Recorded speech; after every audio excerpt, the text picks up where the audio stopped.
2 வாரங்களுக்கு முன்னர் உயர் சக்தி கொண்ட மோட்டார் சைக்கிளில் சென்ற தம்பதியை இடித்து தள்ளிய 4x4 4 சக்கர வாகன ஓட்டுநருக்கு 6 மாத கால சிறை தண்டனை விதிக்கப்பட்டுள்ளது. 32 வயது ஆடவருக்கு மஜிஸ்ட்ரேட் நீதிமன்றம் விதித்த 30 நாள் சிறையை கோலாலம்பூர் உயர்நீதிமன்ற நீதிபதி கே முனியாண்டி 6 மாதமாக உயர்த்தி தீர்ப்பளித்தார்.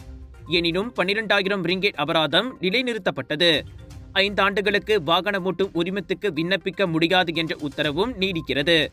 மஜிஸ்ட்ரேட் நீதிமன்றம் விதித்த 30 நாள் சிறையானது கண்மூடி திறப்பதற்குள் முடிந்துவிடும். அந்த 12,000 ரிங்கெட் அபராதத்தையும் குற்றவாளி செலுத்திவிட்டார். ஆனால் பாதிக்கப்பட்ட தம்பதியோ நிரந்தர செயலிழப்புக்கு ஆளாகி உள்ளதோடு கடைசி வரை மற்றவர்களை நம்பி வாழ வேண்டிய சூழ்நிலைக்கு தள்ளப்பட்டுள்ளனர். எனவே குற்றவாளிக்கும் பொதுமக்களுக்கும் ஒரு படிப்பினையாக இருக்கும் வகையில் கடுமையான தண்டனையை விதிக்குமாறு அரசு தரப்பு முன்னதாக உயர்நீதிமன்றத்தை கேட்டுக்கொண்டது.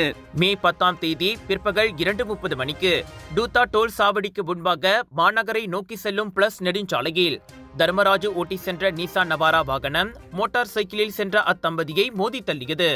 அதில் மோட்டார் சைக்கிள் ஓட்டியான கணவருக்கு கழுத்து எலும்பு முறிந்து கணுக்காலில் காயம் ஏற்பட்டது. பின்னால் அமர்ந்து சென்ற மனைவிக்கு மூளையில் இரத்த கசிவு ஏற்பட்டதுடன் விலா எலும்பும் கணுக்காலும் முறிந்தன. விலையோ மலிவு, செலவோ குறைவு, தரமோ உயர்வு, மனமோ நிறைவு. மக்களின் தேர்வு என்ரிகோஸ் முழு ஆடை சத்துள்ள பால்மாவு.